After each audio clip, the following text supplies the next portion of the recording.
बज चुका चुनावी बिगुल, सज चुकी सियासी रणभूमि, सिंहासन की है लड़ाई, जनता की फिर बारी आई। कोई नहीं है किसी से कम, किसके दावों में है कितना दम, पड़ताल करेंगे हम। चुनावी पारा चढ़ रहा है, अपना अलवर बोल रहा है। देखिए मेरे साथ ATL टीवी पर अपना अलवर बोल रहा। आगामी राजस्थान विधानसभा चुनावों में बहुत ज़्यादा वक्त बचा नहीं है।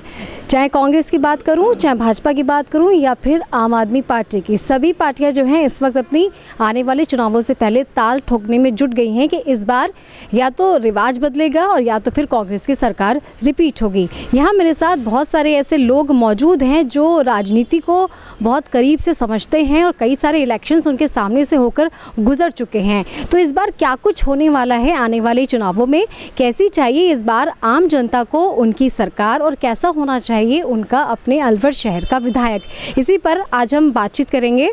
सर, सबसे पहले मैं आपसे शुरू करना चाहूँगी। सर, पहले अपना नाम बताइए और अपना डेजिग्नेशन। तेजपाल सैनी, भारतीय कम्युनिस्ट पार्टी शहर सचिव, जिला एटक महासचिव। सर, जो मौजूदा सरकार अभी है, गहलोत सरकार, मैं सबसे पहले जानना चाहूँगी कि आपको कैसी लगती है ये सरकार? लगता है आपको कुछ काम किया 5 साल में? अपनी यहाँ प्रदेश में एक बार टर्न बीजेपी का होता है और एक बार कांग्रेस का टर्न होता है। तो बीजेपी का जो भी टर्न रहा है वो आम जनता की सुविधाओं के लिए नहीं रहा। अभी पिछली बार जैसे बीजेपी की सरकार थी उसमें जो राजस्थान में रिफाइनरी खुलनी थी वो नहीं खोल पाए। जो स्कूलों का भी जैसे बात करें तो लगभग 18,000-19,000 स्कूलों का सामान्यीकरण करके प्राइमरी स्कूलें बंद कर दी गई। इसी प्रकार जो पानी की प्रॉब्लम है उस पानी की प्रॉब्लम को भी सॉल्व नहीं कर पाए। बीजेपी सरकार चंबल का पानी लाने का भी वादा किया था जनता से, परंतु पानी नहीं आया। ERCP का भी जो मामला था बीजेपी सरकार ने उठाया था, परंतु केंद्र सरकार ने आज तक कोई मंजूर नहीं किया, जबकि डबल इंजन की सरकार थी। कांग्रेस की जो सरकार है, नीतियों में तो कोई ज़्यादा अंतर नहीं दोनों की नीतियाँ एक जैसी हैं, परंतु ये उससे ज़्यादा सॉफ्ट है। बीजेपी की सरकार जो आती है उसमें जो हिंदूवादी संगठन है वो ज़्यादा मुखर होते हैं, वो ज़्यादा आम जनता के बीच में नफरतें फैलाने का काम वो ज़्यादा करते हैं। कांग्रेस की सरकार में ये बात देखने को नहीं मिलती है। इनमें भी जो पानी की प्रॉब्लम है वो पानी की प्रॉब्लम सॉल्व ये कांग्रेस सरकार भी नहीं कर पाई है। ERCP का जो मुद्दा इन्होंने उठाया वो भी पूरा नहीं हो पाया। इसरादा बांध का भी जो बात इन्होंने कही थी कि वहाँ से पानी आएगा, दौसा का अलवर की पानी की समस्या का समाधान होगा, वो भी नहीं हुआ। तो इस प्रकार से मोटा मोटा जो आम जनता की समस्या है उनका निराकरण तो नहीं हो पाया। परंतु अभी जो गहलोत सरकार जो आम जनता के लिए महंगाई राहत जो कैंप लगाए उनमें आम जनता को काफ़ी राहत मिली है। जैसे गैस सिलेंडरों का दाम उन्होंने 500 रुपये किया है। इसी प्रकार से जो गरीब लोग हैं उनको राहत पैकेट जो दे रहे हैं, खाने के पैकेट जो दे रहे हैं, बिजली के बिलों में जो भी कटौती की है, ये एक आम जनता को महंगाई से राहत है। जबकि बीजेपी सरकार इन राहतों को खिलाफत कर रही है, वो आम जनता के पक्ष में नहीं है। अलवर शहर की हम बात करें तो अलवर शहर में जो विधायक लगातार बीजेपी के जीतते आ रहे हैं, परंतु समस्याओं का कोई समाधान नहीं हो पा रहा है। शहर की मुख्य समस्या तो पीने के पानी की समस्या है, जिसका भी अभी तक कोई समाधान नहीं हो पाया है, और ना ही बीजेपी सरकार ने इसके खिलाफ कोई ऐसा आंदोलन किया है कि जो आम जनता को राहत मिल सके। आज भी आम जनता पीने के पानी के लिए इधर उधर भटकती है और आम जनता रोज़ किसी न किसी वार्ड में जाम लगाए हुए है। तो पानी की समस्या मुख्य रूप से है। दूसरी जो मुख्य समस्या हमारे शहर की है वो पार्किंग की समस्या है। आज पार्किंग की समस्या की वजह से पूरा होप सर्कस जाम रहता है, घंटाघर पूरा जाम रहता है। कहीं भी जाओ आप पार्किंग के लिए जो भी जगह चिन्हित हैं या की नहीं है चिन्हित, वो पार्किंग की बड़ी प्रॉब्लम है। जबकि पिछली बार तो बीजेपी की सरकार भी थी, बीजेपी का अलवर का बोर्ड भी था नगर परिषद का, उसके बावजूद भी पार्किंग की समस्या का समाधान नहीं हुआ। जबकि अलवर शहर में रामलीला ग्राउंड का जो मैदान है घंटाघर पर, वो पूरा खाली पड़ा हुआ है और पार्किंग के लिए भी है। अभी UIT ने पुराना जनरल अस्पताल में प्रगति मार्केट डेवलप किया है, उसमें भी हमने पार्किंग की बात कही थी, परंतु वो भी नहीं हो पाया। इसी प्रकार से अभी जो तहसील जो खाली कराई गई है उसमें भी पार्किंग की बात हमने कही है, परंतु पार्किंग की समस्या का समाधान नहीं हो पाया है। तो इसी प्रकार से जो गंदे नाले का पानी है वो भी, इसका भी कहीं पूरी तरह निकास नहीं है, उसका भी कहीं ड्रेनेज सही सिस्टम नहीं है। आज आप अम्बेडकर नगर में चले जाइए, अम्बेडकर नगर से बेला का गांव है, पूरा नाले का पानी पूरा खेतों में है, बस्ती के ओर पास सारा फैला हुआ है। इसी प्रकार तुलेड़ा रोड पे भी निकल जाइए, वहाँ भी जो गंदा का पानी जा रहा है वो सारा सड़कों पर फैला हुआ है। इस प्रकार की जो आम जनता की समस्या है उसका समाधान नहीं हो पा रहा है। इसी प्रकार रेलवे लाइन है जो हमारे अलवर को 2 भागों में बांटती है, उस रेलवे लाइन के नीचे एक भी गर्ल्स स्कूल का कोई सीनियर सेकेंडरी स्कूल नहीं है। आप ताजुब करो, खुदनपुरी जो पहले गांव था तो उस वार्ड में ही है, हमारे शहर में शामिल हो गया है वो, उसकी जो बच्चियां हैं वहाँ कोई खेल मैदान होते हुए नहीं होते हुए भी वहाँ के बच्चियों का सिलेक्शन इंडिया की टीम हॉकी टीम में हो रहा है। ये बड़ी खुशी की बात है, परंतु एक चुनौती भी सरकार के सामने है। इसी प्रकार हमारे शहर में, अलवर शहर में मुख्यालय पर राजकीय प्राथमिक उच्च माध्यमिक विद्यालय है, उसमें नाले का गंदा पानी भरा हुआ है, करीब 4-5 साल से भरा हुआ है। वहाँ के जो प्रिंसिपल साहब हैं उन्होंने हर स्तर पर उसकी समस्याओं को उठाया है, परंतु कोई समाधान नहीं हुआ। हमने भी लगातार शहर कमेटी की ओर से इस समस्या को मुख्य रूप से उठाया हुआ है और उस समस्या के समाधान के लिए चाहे बीजेपी का एमएलए भी आज है, एमपी भी आज भी है, और वो भी कोई भी कार्यक्रम वहाँ होते थे वहाँ जाते रहते हैं, उनको सबको मालूम है। यहाँ तक कि हमने जो जिला कलेक्टर है उनको भी इस बात का समस्या का समाधान जो भी कलेक्टर आया उनको उठाया, परंतु नगर परिषद द्वारा इसका कोई समाधान नहीं किया जा रहा है, वो कोई पेन नहीं ले रहे हैं। नगर परिषद बहुत बड़ी ज़्यादा लापरवाही में है और उनकी तरफ से कोई प्रताप स्कूल का कोई एजेंडा नहीं बना करके जिला कलेक्टर से कोई समाधान का रास्ता ढूंढते हैं। उनका एक ही कहना है कि पुलिस कर्मचारी इसका विरोध कर रहे हैं, इसलिए आगे काम नहीं बढ़ पा रहा है। ये बहुत बड़ा मुद्दा शहर मुख्यालय पर होने के बावजूद भी, सारे नेता होने के बावजूद भी, कांग्रेस के 2 कैबिनेट मंत्री हमारे अलवर शहर में हैं और अलवर में बीजेपी के नगर परिषद का बोर्ड भी बीजेपी का है, एमएलए बीजेपी का है, सांसद बीजेपी का है, उसके बावजूद भी एक छोटी सी समस्या का समाधान नहीं हो रहा है और पूरी बिल्डिंग खराब हो रही है। तो आप आने वाले चुनावों में एक बार फिर से कांग्रेस की सरकार बनते हुए, रिपीट होते हुए देखना चाहते हैं? हाँ, ये देश के और प्रदेश के जो हालात हैं उसमें ज़रूरी है कि कांग्रेस आए, क्योंकि अब दूसरी पार्टियाँ तो कोई रही नहीं है। आम आदमी पार्टी के बारे में क्या है? आम पार्टी जो चहलकदमी जो करना चाह रही है, आम पार्टी अगर आती है तो उसमें मेरा मानना तो यह है कांग्रेस को नुकसान होगा, परंतु आम पार्टी की इतना वजूद नहीं है। जो आम पार्टी ने जन घोषणा जो की है, आम जनता को राहत देने की जो बात की है, वो गहलोत सरकार पहले से ही दे रही है, तो उसका कोई ज़्यादा प्रभाव नहीं होगा।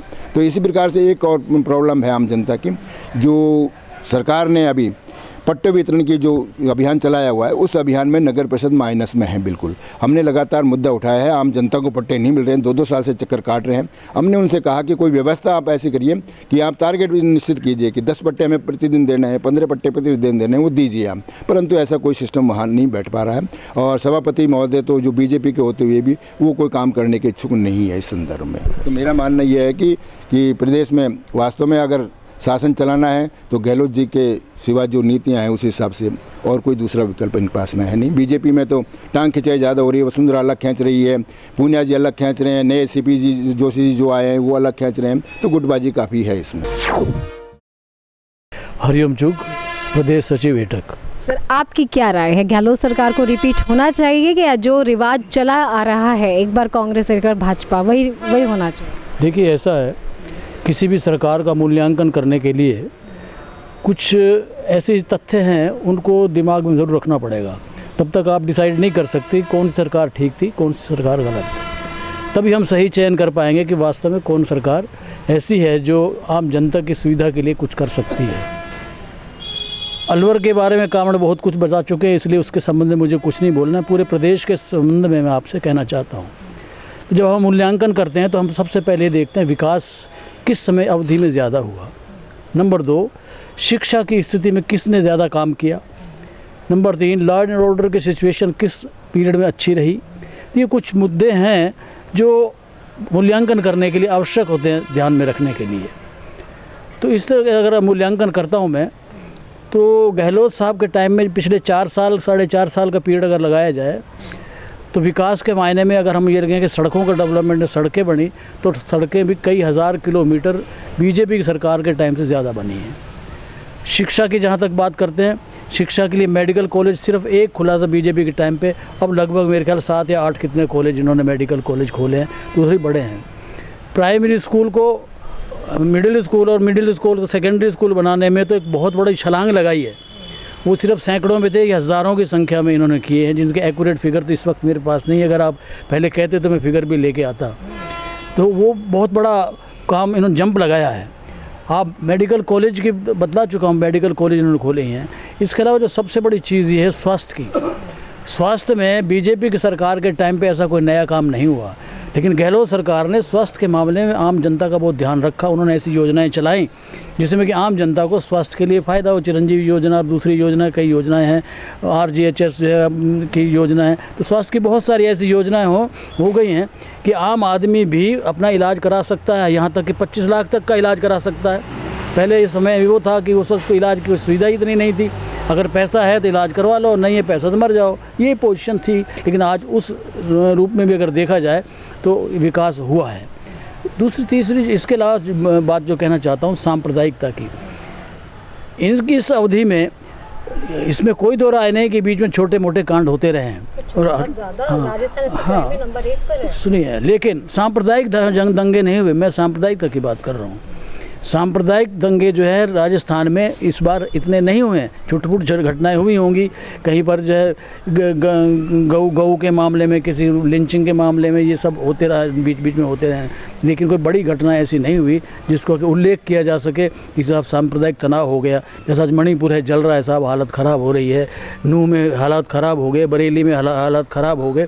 इस तरह की घटनाएं राजस्थान में नहीं हुई हैं इस पीरियड में, ये हम कह सकते हैं।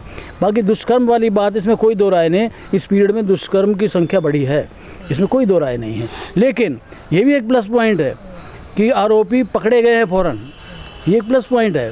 पहले पुराना इतिहास ये बताता है कि क्राइम होता था उस वक्त भी, लेकिन आरोपी जो है पकड़े नहीं जाते थे, और पकड़े भी जाते थे तो बहुत लंबा टाइम लगता था। लेकिन आज वो स्थिति नहीं है। तो इस मायने में भी, और दूसरा जो सबसे बड़ी चीज़ एक और है, जो सेवा करने वाले हैं राज्य कर्मचारी वर्ग है, तो राज्य कर्मचारियों को भी बहुत ज़्यादा सहूलियत दी है, क्योंकि आदमी 60 साल काम करता है, 60 साल के बाद वो अपने बच्चों पर निर्भर हो जाता है अगर वो उसका सोर्स ऑफ इनकम नहीं है तो।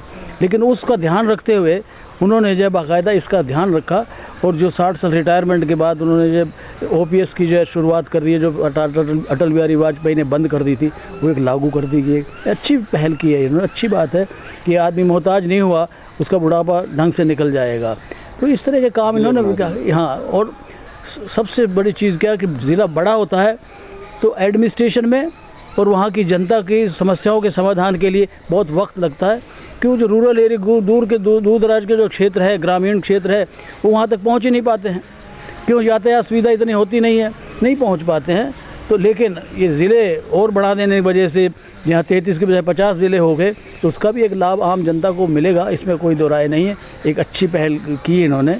और राजस्थान में मैं समझता हूँ कि किसानों के लिए भी इन्होंने वादा जो किया था, इसमें कोई दो राय नहीं। सारे किसानों की तो कर्जा माफ़ नहीं हुआ है, लेकिन सोसाइटी से जिन्होंने लोन लिया था उन सब किसानों का कर्जा माफ़ कर दिया गया है, ये सही है। तो अब इनको ये चाहिए कि किसानों का भी के बारे में भी इनको सोचना चाहिए, श्रमिक वर्ग के बारे में भी ये सोचना चाहिए कि कुछ ऐसे नियम बनाए जाए कि श्रमिक वर्ग को ज़्यादा परेशानी नहीं हो। विशेषकर राजस्थान रोडवेज़ या दूसरे सार्वजनिक क्षेत्र के जो उद्योग हैं उन पर विशेष ध्यान देना चाहिए। उसकी वजह है बेरोज़गारी को अगर आपको दूर करना है तो आपको सार्वजनिक क्षेत्र बढ़ाना पड़ेगा। निजी क्षेत्र में आप उम्मीद नहीं कर सकते कि देश की या प्रदेश की बेरोज़गारी कम हो जाएगी। यही कारण है कि हम चाहते हैं कि राष्ट्रीयकरण होना चाहिए। तो ये बीजेपी सरकार के टाइम पर रोडवेज़ के जो राष्ट्रीयकृत मार्ग थे उनको अराष्ट्रीयकृत कर दिया गया। उन्होंने बहुत गलत कदम उठाया था। उससे न सिर्फ सार्वजनिक उद्योग को नुकसान पहुंचा है, बल्कि उन लोगों को भी नुकसान पहुंचा है जो हज़ारों लोग जो यहाँ रोज़गार पा सकते थे वो महरूम हो गए, रोज़गार नहीं पा सके। इसलिए बेहतर होगा। और मैं तो आंकड़ों में बता सकता हूँ आपको, अगर राजस्थान रोडवेज़ को पूरे राजस्थान प्रदेश में अगर इसको जो है राष्ट्रीयकरण कर दिया जाए तो लगभग 1.5 लाख कर्मचारी यहाँ पर काम करेंगे। यानी लगभग 1.5 लाख कर्मचारियों को नौकरी मिल जाएगी, रोज़गार मिल जाएगा। एक बहुत बड़ी चीज़ है। और इसके खास बात जो जुड़ी हुई है, जो ये कि प्राइवेट ऑपरेटर कहते हैं मैं भी चलाता हूँ, अरे भाई आप 2 आदमी रखते हो, एक ड्राइवर होता है, कंडक्टर होता है, शोषण करते हो, पैसा कितना देते हो आप सब जानते हैं, आप भी जानते हो, उनका शोषण होता है। लेकिन रोडवेज़ में वो बात नहीं है। ये सार्वजनिक क्षेत्र होने की वजह से सारे सरकारी कानून लागू होते हैं, हर तरह के बेनिफिट इनको मिलते हैं। तो ये चीज़, इस बात को ध्यान रखना पड़ेगा। और दूसरी जो इसके साथ जुड़ी हुई और है राजस्व की, प्राइवेट ऑपरेटर चोरी करता है, मुझे कहने में कोई हिचक नहीं है, आप भी समझते होंगे। एक परमिट है, 3 गाड़ियाँ चल रही हैं, एक परमिट का SRT जमा हो रहा है, 2 पॉकेट में चल रही हैं। लेकिन राजस्थान रोडवेज में तो ऐसा नहीं हो सकता, तो सरकारी डिपार्टमेंट है, यहाँ तो जितनी गाड़ियाँ होंगी, जो खड़ी हुई गाड़ी है उसका भी SRT जमा होता है राजस्थान रोडवेज में। इसलिए रोड गवर्नमेंट को राजस्व का भी फ़ायदा होगा, राजस्व भी ज़्यादा जाएगा। और इसके साथ ही एक चीज़ और जुड़ी हुई है वो ये कि प्राइवेट ऑपरेटर के अगर आप परमिट निरस्त करते हैं जो नेशनलाइज रूट पर दिए हुए हैं, या पूरे प्रदेश को आप राष्ट्रीयकृत करते हैं, तो आप कह सकते हैं साहब उन गाड़ियों कहाँ ले जाएँ, सवाल वाजिब है। तो हमारे पास जवाब है उसका। राजस्थान के अंदर आज भी ग्रामीण क्षेत्र के इतने मार्ग खाली पड़े हैं, देश 76 साल आज़ादी के बावजूद भी वहाँ के लोगों को यातायात सुविधा उपलब्ध नहीं हुई। तो अगर उन गाड़ियों को उन मार्गों पर उनको परमिट दे दिए जाएँ तो एक तो उनको फ़ायदा हो जाएगा, वहाँ की जनता को यातायात सुविधा उपलब्ध हो जाएगी। दूसरा फ़ायदा सरकार को होगा कि उतना राजस्व जमा हो जाएगा, तो राजनीतिक लाभ भी मिलने वाला है उनको कि वहाँ की जनता वाहवाही करेगी सरकार की, साहब हमारे पास 76 साल में गाड़ी नहीं आती, तो गाड़ी आनी शुरू हो गई। तो उनके हाथ में दोनों हाथ में लड्डू हैं और पैसा खर्च नहीं होगा एक भी, बस सिर्फ वो आदेश ही तो निकालने हैं। पूरे राजस्थान को निजीकरण राष्ट्रीयकरण किया जाता है, तो सिर्फ आदेश निकालने हैं, कोई खर्च नहीं इस बार, कोई फाइनेंशियल बर्डन नहीं है गवर्नमेंट का, बल्कि पैसा मिलने वाला है, उनको लाभ होने वाला है। इसलिए हम चाहते हैं कि उनको जो है राष्ट्रीयकृत मार्गों का राष्ट्रीयकरण किया जाए। ऐसे ही दूसरे भी जो उद्योग हैं जिनको निजी क्षेत्र में बहुत सारे ऐसे उद्योग हैं उनको राष्ट्रीयकृत किया जा सकता है, उन्हें किया जाना चाहिए। जहाँ राजस्व मिलेगा, बेरोजगारों को रोज़गार मिलेगा और विकास सही हुआ है मैं समझता हूँ। तो मैं समझता हूँ कि बीजेपी से की तुलना में बहुत ज़्यादा नंबर दूंगा मैं इस गहलोत सरकार को, इनको रिपीट होना चाहिए।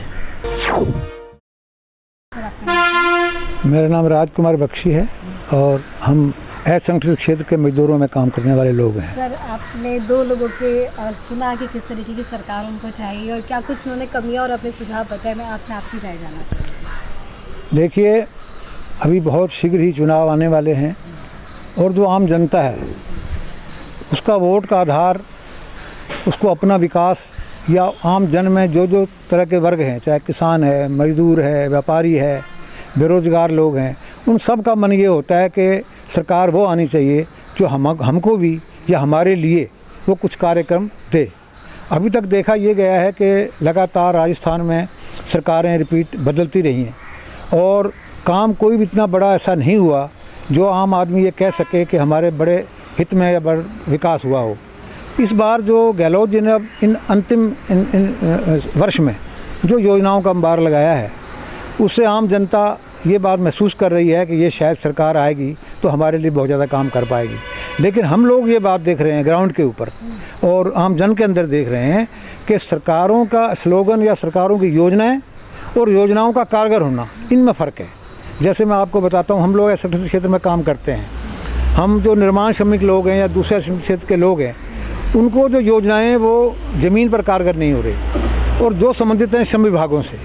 यहाँ के जो श्रम विभाग हैं सरकार, राजस्थान सरकार, वो ज़्यादातर उन लोगों से की बात पैरवी करते हैं जिन लोगों के लिए वो बने हुए नहीं हैं। वो बने तो हैं आम आदमी के लिए, श्रमिक के लिए, लेकिन उनके जो पक्ष होता है वो पूंजीपतियों की तरफ होता है। इसी प्रकार हम आपको बताएं, जैसे वसुंधरा की सरकार थी, उसने अपने कार्यकाल में सबसे पहले श्रम विरोधी कानून बनाए जो कि आम जनता नहीं चाहती थी, उसकी खिलाफत भी हुई, आज भी खिलाफत हो रही है, हम लोग भी लड़ रहे हैं, आम जनता भी लड़ती है। हम ये समझते हैं कि सरकार वो होनी चाहिए जो आम जन में शिक्षा, स्वास्थ्य, बेरोजगारी और लोगों के जो नगरीय और शहरी और ग्रामीण, जैसे पंचायतें और शहर में यूआईटी और नगर परिषद, नगर पालिका, नगर निगम, इनमें जो आम लोग हैं उनके लिए वो कितना काम कर पाते हैं इस बात पर निर्भर करता है। हमने जो महसूस किया कि आज तारीख में कि जो विधायक होते हैं, अलवर का हम अगर मिसाल लें तो अलवर में विधायक लगातार बीजेपी के आ रहे हैं, लेकिन वो विधायक और जो एमपी हैं वो अपनी पार्टी के लिए काम ज़्यादा करते हैं जबकि चुने जाते हैं जनता के द्वारा। हमारा कहना ये है कि जो जनप्रतिनिधि होता है वो चुनने के बाद आम जन के लिए काम करना चाहिए। ये अभाव रहा है। संजय शर्मा जी के काम का किस तरीके से? हम ये लेते हैं कि वो अपने मुख्य कामों में रुचि लेते हैं, लेकिन आम जन के साथ भी जुड़ाव उनका, या आम समस्याओं के साथ जुड़ाव, या जो अलवर में इंडस्ट्री एरिया माना जाता है, औद्योगिक क्षेत्र माना जाता है, चाहे वो नीमराना हो, चाहे भिवाड़ी हो, चाहे अलवर हो, कोई ऐसा काम नहीं हो पाया। औद्योगिक क्षेत्रों का जिक्र किया, नए जिले बनने के बाद ये हिस्सा जो है वो अलवर से अलग हो चुका है। तो अब मैं आपसे जानना चाहूँगी क्या सुझाव है आपके पास कि अब यहाँ पर रोजगार के लिए कैसे? देखिए, अब जो हमारा क्षेत्र जो बचता है, जिस हिसाब से जो भौगोलिक एरिया बना है उस हिसाब से पर्यटन का सरिस्का में या सलीसेट में जो भी स्थान है उनको हमें डेवलपमेंट करना सरकार का प्राथमिकता होनी चाहिए, क्योंकि वो आय का साधन वही होगा। और जो अलवर के अंदर मौजूद इंडस्ट्री है, जो पुराना हमारा औद्योगिक क्षेत्र है, उसमें जो रुकावटें हैं या उनमें जो कमियां आ रही हैं उनको राहत देने की बात, सब्सिडी देने की बात या उनको समझने की बात ये सरकार अगर नहीं समझेगी तो हमारा अलवर ज़िला उल्टा पीछे चला जाएगा। तो हम ये कहना चाहते हैं, तो एक मैडम मैं एक बात कहना चाहता था आपसे। हम लोग ने देखा है कि यहाँ पर सबसे पहले विधायक रहे हैं कम्युनिस्ट पार्टी के रामन जी अग्रवाल, 15 साल रहे हैं। वो उन लोगों ने जो काम किया था, उनका तरीका असेंबली के अंदर बोलना, असेंबली में यहाँ के स्कूलों की बात करते थे, असेंबली में मजदूरों किसानों की बात करते थे, असेंबली में जो भूमिहीन लोग हैं, जो बिना आवास के लोग हैं, उनकी बातें करते थे। लेकिन अब हम ये देख रहे हैं कि जो जनप्रतिनिधि हैं, चाहे पार्लियामेंट के अंदर या विधानसभाओं के अंदर, वो लोग जनता की आवाज़ नहीं उठाते। उनसे जो कहा जाता है, उनके अपने तरीके से जो उनके सवाल होते हैं, उन सवालों को उठाते हैं, ना कि आम जन का सवाल जो उठाना चाहिए वो नहीं उठा पाते हैं। इसलिए आज जो जनता है वो पूरी तरह से ये नहीं समझ पा रही है कि बीजेपी बहुत अच्छी है, या वो सिर्फ ये आधार देखते हैं कि हमको राहत कौन ज़्यादा दे रहा है। चूँकि राहत आज गहलोत साहब ने दी है, तो लगता ये है कि गहलोत साहब का पलड़ा भारी है, ऐसा लग रहा है। अभी आपने बीच में कहा था आम आदमी पार्टी की बात। आम आदमी पार्टी का संगठन वो चाहती है कि हमारा संगठन बढ़े, हम लोग चुनावों में कि जरिए आगे संगठन बढ़ाएं, लेकिन अभी उनका संगठन बहुत छोटे हैं, जिला स्तर पर, संभागीय स्तर पर, छोटे स्तरों पर, तहसील स्तर पर। तो मैं समझता हूँ चुनावों में वो ज़्यादा कारगर नहीं होंगे। जो सीधी लड़ाई होगी वो सीधी बीजेपी और कांग्रेस में होगी, और कांग्रेस का पलड़ा आज दो रूप से भारी है। एक तो कामकाज के हिसाब से, एक जो उनका थोड़ा सा जो मनमुटाव था सचिन पायलट और गहलोत जी का, वो उन लोगों ने, बड़े जो नेता थे, उन लोगों ने उसको दूर किया है, और इनमें झगड़े बढ़ रहे हैं, ऐसा दिखाई दे रहा है, और जनता को ही समझ आ रहा है। तो मैं इतना सही कहना चाहता हूँ कि अगर हम राजनीति की बात करें तो वो जनप्रतिनिधि लोग आएँ, वो लोग आएँ जो आम जन के लिए, जिसके लिए वो चुने जाते हैं, जिन कामों के लिए वो भेजे जाते हैं, कानून बनाने के लिए, अच्छी बात करने के लिए, डेवलपमेंट करने के लिए। शहर में कोई डेवलपमेंट ऐसा नहीं हुआ जो हम ये कह सकें कि विधायक या पार्लियामेंट के सांसद के नाते हुआ हो। अब जो ऊपर की सरकार जो काम करती है, बस वही काम हुए हैं। तो इस बात की बहुत महती आवश्यकता है कि जनप्रतिनिधि वो आएँ जो आम जन के लिए काम कर सकें। तो कोई नया चेहरा अलवर शहर के विधायक के तौर पे आपके दिमाग में? देखिए, ये पार्टी, चूँकि पार्टियाँ चेहरे चुनती हैं, हमारा ये मायने नहीं है हमारा कहने का। अगर हम कह भी दें, आपको बता भी दें, तो उसका कोई मायने नहीं है। फिर भी चलेगा। एक आम जनता के तौर पे एक नाम बहुत ज़्यादा चर्चाओं में है, कांग्रेस से अजय अग्रवाल का। देखिए, अजय अग्रवाल साहब बहुत सज्जन और शरीफ आदमी हैं। उन्होंने एक बार वो नगर परिषद के बने भी थे, उन्होंने काम किया है। अगर ऐसे लोग आते हैं तो चूंकि उनके ऊपर किसी भ्रष्टाचार का आरोप नहीं है, वो ईमानदार श्रेणी में आते हैं, ऐसे लोगों का टिकट दिया जाता है जो स्वच्छ और ईमानदार हैं, तो वो काम भी ज़्यादा कर पाएंगे। मैं इतना ही कह सकता हूँ, बाकी नाम सुझाना मेरा हक नहीं है।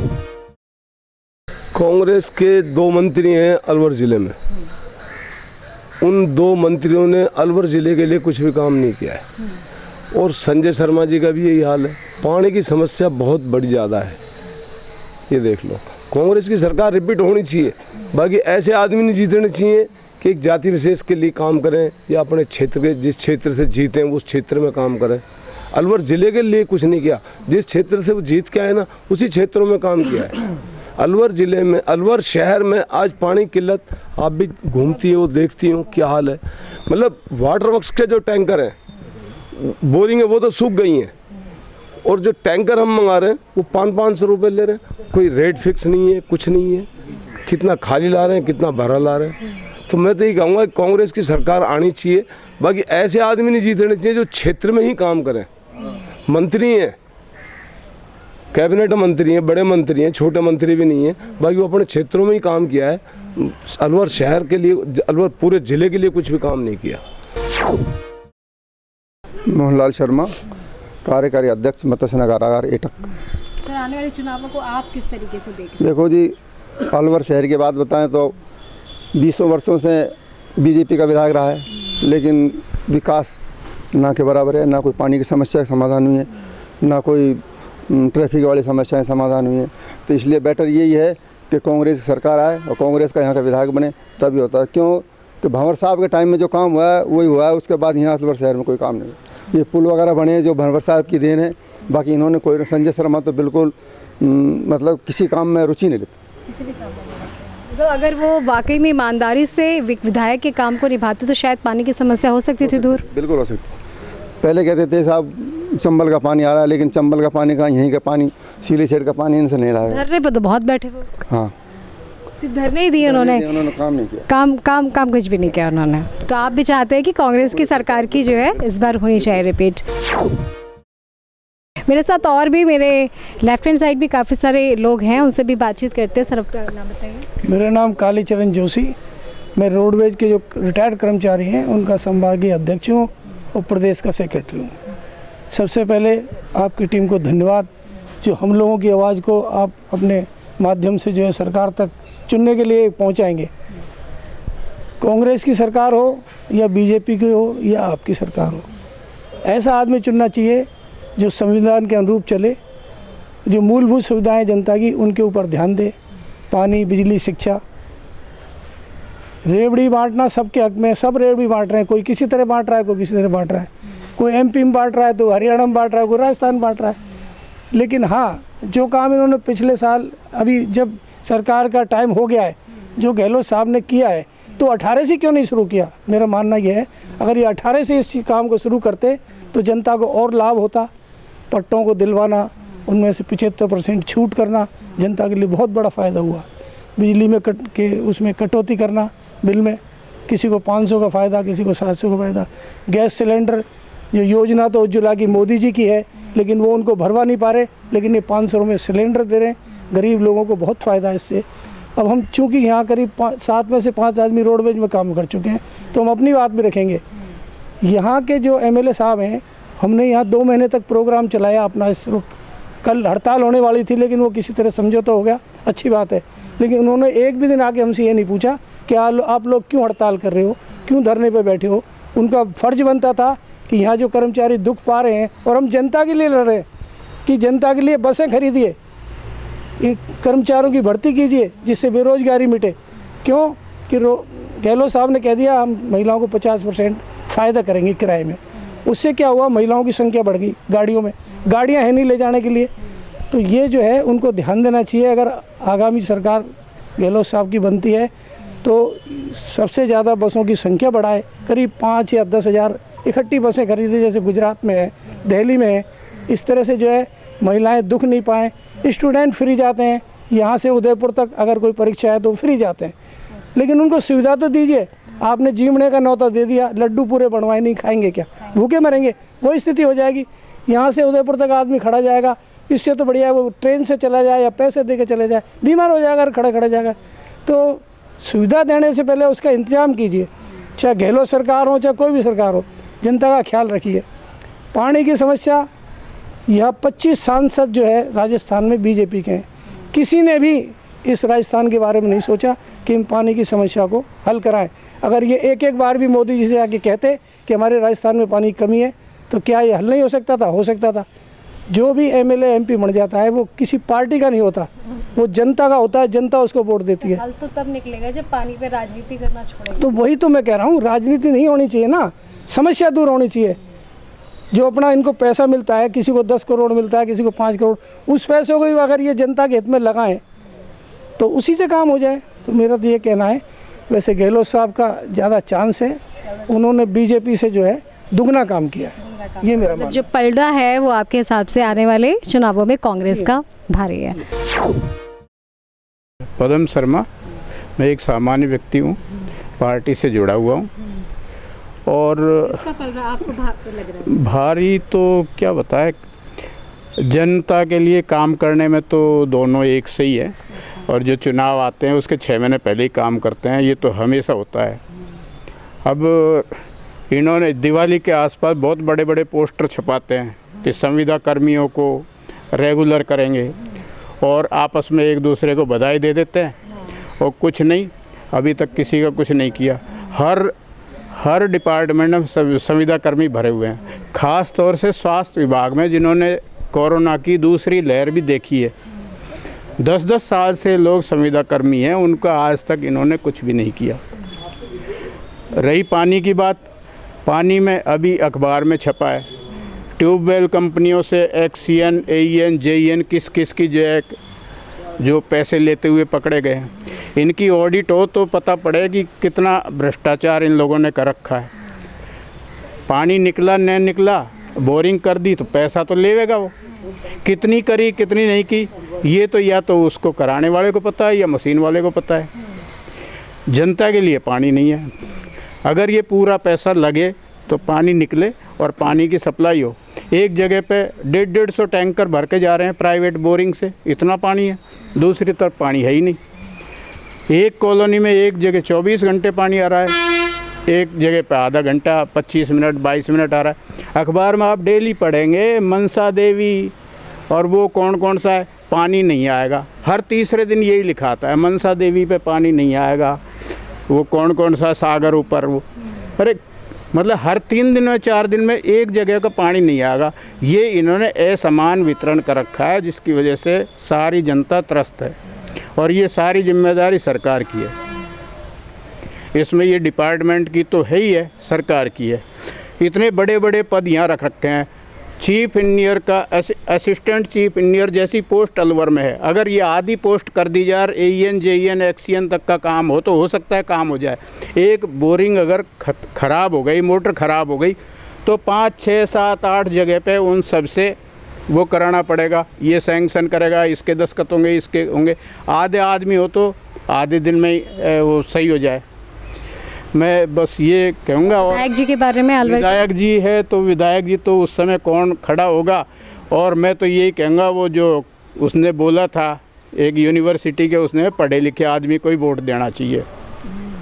जो भी होगा उस जगह पैनल में कौन सबसे श्रेष्ठ होगा उसको वोट देना चाहिए।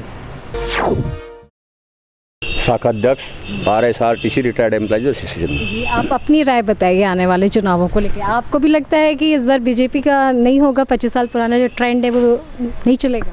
ऐसा है जी, हम रिटायर्ड लोग हैं और ख़ासकर मैं रिटायर्ड की बात करूंगा। सबसे बड़ा काम गहलोत ने पूरे देश में एक ऐसा बड़ा संदेश दिया है OPS ला के, जिसमें सभी कर्मचारी रिटायर्ड हों चाहे वो कार्यरत हों, उनको OPS का फ़ायदा मिला है। और उस फ़ायदे से पूरे देश में ये संदेश गया है कि जहाँ पेंशन लागू नहीं है वो प्रदेश भी उस पेंशन को लागू करें। उन पे दबाव भी बना है। दूसरी सरकारें, भले ही बीजेपी की सरकार हो, महाराष्ट्र में ये मांग उठ रही है, हरियाणा भी ये मांग उठ रही है, वहाँ बीजेपी की सरकारें हैं। लेकिन फिर ये केवल इस कारण ही ऐसा हुआ है कि ये गहलोत साहब ने जो OPS लागू की है, और वो भी जो रिटायरमेंट 5-5, 7-7 साल पहले हो चुके हैं, उन लोगों को ये सुविधा दी है। भले ही उनको पैसा जमा करना पड़ रहा है, लेकिन कम से कम उसका भविष्य सुरक्षित महसूस हो रहा है उसको। और वो लोग बहुत बड़ी मात्रा में तो नहीं करा रहे हैं। 20-30% लोग जो पुराने हैं, वो जिनके पास पैसे की व्यवस्था है, वो पैसा जमा करके भविष्य अपना सुधार रहे हैं। पहली बात तो ये है।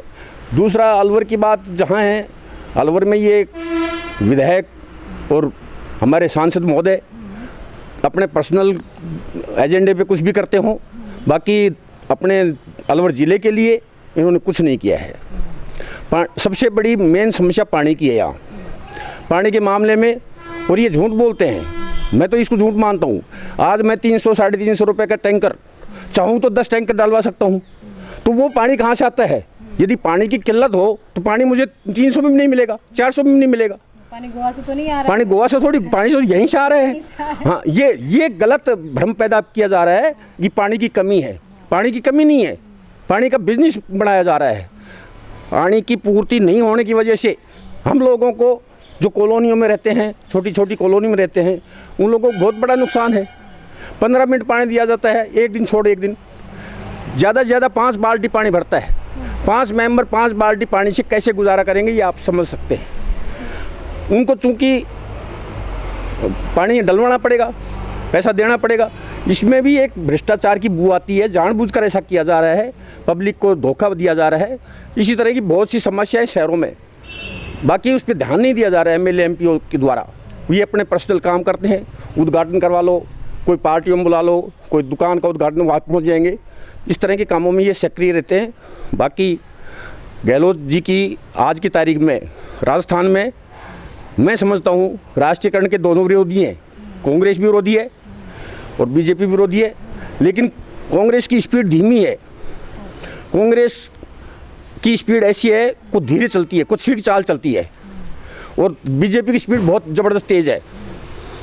संघर्ष को फेल करने में, कोई भी डिपार्टमेंट यदि संघर्ष करता है तो उसको फेल करने में बीजेपी का बहुत बड़ा रोल रहता है, बहुत ज़बरदस्त ताकत लगाती है और उसको फेल करके ही मानती है। जबकि कांग्रेस का ऐसा रवैया नहीं है। कांग्रेस समझौते तक पहुंचने की कोशिश करती है, उन मांगों को मानती है, मांगों को स्वीकार करती है, और उस उद्योग में अशांति नहीं हो इसके पूरे प्रयास करती है। हमने 2 बार देखा, हमने रोडवेज में पिछली भाजपा सरकार में 18 दिन की हड़ताल हुई हमारे रोडवेज में। कांग्रेस के नेता हमारी मीटिंगों में आए, हमारे को सांत्वना दी, ये कहा कि हमारी सरकार आएगी तो हम आपकी बात सुनेंगे, बात स्वीकार करेंगे। जबकि हम इस शासन में 2 बार हड़ताल का नोटिस दे चुके हैं, पूरे 2-2 महीने तक हमारे संघर्ष चले हैं, लेकिन उसके बावजूद बीजेपी का कोई विधायक या कोई नेता हमारे पास आकर ये पूछने वाला नहीं था अभी आपकी क्या समस्याएं हैं। वास्तव में उनकी नीति रोडवेज को या किसी भी सार्वजनिक उद्योग को बंद करने की रहती है और वही स्थिति उनके लिए खराब है। इसलिए मेरी समझ के आधार पर कांग्रेस सबके भारी है राजस्थान में और गहलोत जी दोबारा आएंगे। तो आज हमने कई सारे लोगों से बात करी और सबका यही कहना है कि आने वाले चुनावों में जिस तरीके से अशोक गहलोत की सरकार ने जो योजनाएं चलाई हैं उससे वाकई में आम जनता को काफ़ी फ़ायदा हुआ है और सबको यही लगता है कि आने वाले चुनावों पर में बीजेपी की राह आसान नहीं रहेगी और कांग्रेस का जो पलड़ा है वो भारी नज़र आ रहा है। मेरे सहयोगी गोविंद नंदा के साथ मैं साची गुप्ता, ATL न्यूज़।